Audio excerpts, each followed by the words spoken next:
আমাৰ এটা মনত চিন্তা উপজিছিল আমাৰ চিন্তা আছিলে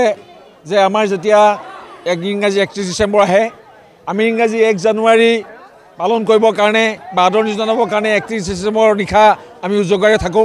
12টা বজাৰ লগে লগে আমি বোম ফটকা ফুটাই আমি 1 জানুৱাৰী আমি আদৰণি জনাও ইংৰাজী নৱবৰ্ষৰ কিন্তু আমাৰ নিজৰ প্ৰাণ বুলি যেতিয়া আমি অভিহিত কৰিছো আমাৰ বহাগ যি বহাগত অসমীয়া সন্মান জড়িত আছে এই বহাগ আদৰণি জনাবৰ বাবে এই বহাগক আমি আদৰি আনিবৰ কাৰণে কোনো প্ৰচেষ্টা আমি গ্ৰহণ নকৰো আৰু তেনে এক চিন্তাৰ পৰা আমি প্ৰতিফলিত কৰিলো এই বহাগ আদৰণি অনুষ্ঠান এইবাৰ আমাৰ এই অনুষ্ঠানৰ তৃতীয় বছৰ ভৰি দিলে কাৰণ বহাগে হৈছে